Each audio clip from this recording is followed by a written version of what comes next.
This week's podcast episode on the Crafting Conversation considered storytelling, the art of storytelling in supporting our performance, and how stories actually are privileged neurochemically within our brains because they draw upon emotions, empathy, connection to others in a way that enhances our neurochemistry by releasing oxytocin, by generating meaning, generating connection with others. And of course, by having connection with others, then there, certainly in a team environment, is a greater sense of let's move in the same direction together because I want to achieve with you. We're together in this.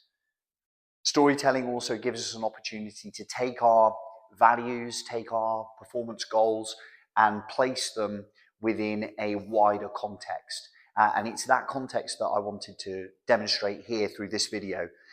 This map, this road map, it almost looks like it's almost been drawn out as a visual, as it looks almost like a board game, the way that there are different tiles that represent progress, was something that was shared after the Paris Olympics in 2024, after the summer, by Adam Peaty and his team.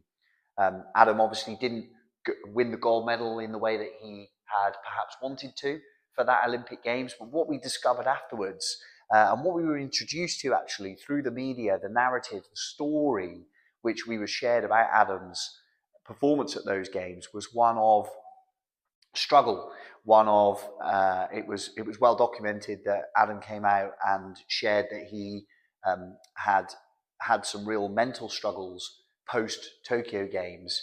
His performance had dipped. It was the first time in his career that he'd not just been the number one, been the guy that turns up and he's the one to beat. And the difference in him actually was really interesting. If you go back and look at him stood on the podium at Tokyo, he looks like a man possessed. He's shaved his head. He's just so incredibly engaged in that performance versus Paris, where he talks about the impact of becoming a father, and he's created that sense of the storied and identity constructs around his wider life, and the performance as a 100-meter breaststroker in the pool doesn't define him. Suddenly he's got this little person and his wife who are part of a wider kind of sense of identity and a greater value system for him. And I absolutely loved that. Of all the stories that came out of those games, that was the one that empathically actually connected with me the most. Perhaps that's because I am essentially a failed athlete. He's certainly not a failed athlete. He's a world record holder.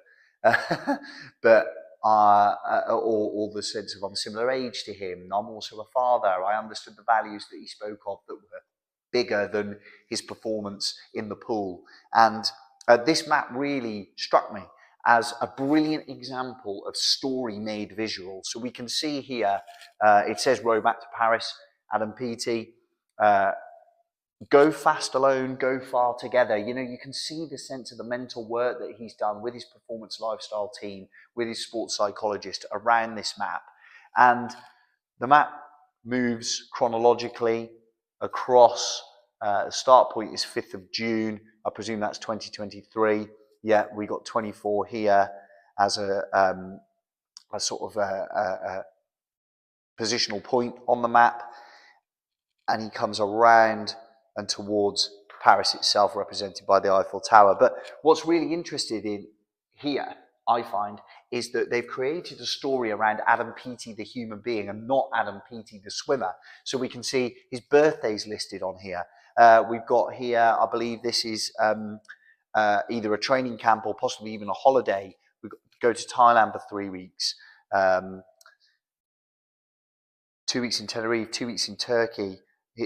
The different colours represent different elements of his chronological development across that time period. We've got in here some exclamation marks. Watch out for weight fluctuations. You've got some long weekends. Over here, again, some sort of desert island, probably represented by something that he's got that's beyond his just his performance. Here an engagement ring to represent his wedding. I just think this is the most wonderful visual exemplar of what storytelling can mean in a performance environment. Different little cues and representations that consider his potential flaws as a person, as an athlete. We've got here, become aware of burnout. What are the triggers and what are the signs of burnout? He's got winning and growth in a Venn diagram with the center saying why. Why do I want to win? How am I growing? What type of person am I growing into? Reduced level of energy, behavioral awareness. I just think this is the most wonderful exemplar of story made whole and visual. And not only is it a brilliant example of storytelling in a performance environment, it's also a great example of dual coding. I've spoken before many times about dual coding as a fantastic resource available to instructors to form a deeper sense of meaning for the learning that we're trying to encode. And by presenting his map, this could have been presented just in a sort of dossier, a plan, a calendar, if you like. But by creating this wonderful, colourful visual image, then I have no doubt that Peaty was able to literally visualize himself on his sort of mousetrap style snakes and ladders board of progress. And the fact that this board of progress recognizes him as an athlete and a human being, with his wedding, with his birthday, with his planned holidays, it just shows and helps, I suppose, embed that sense of you are more than just performance athlete. You're a human being and this is your life and you're living it. Your athleticism, your ability to perform in the pool is only one element of who you are. It is not just who you are. And that's definitely something that he recognizes from Tokyo to Paris was a huge shift behaviorally, personally, mentally, and from a performance outcome perspective.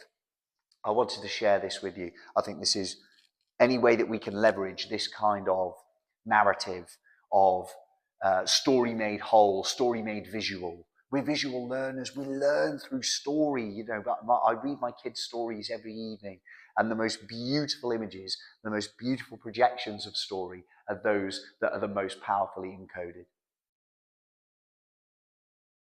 On the podcast, I called for anyone in performance environments to share with me, how do you use story?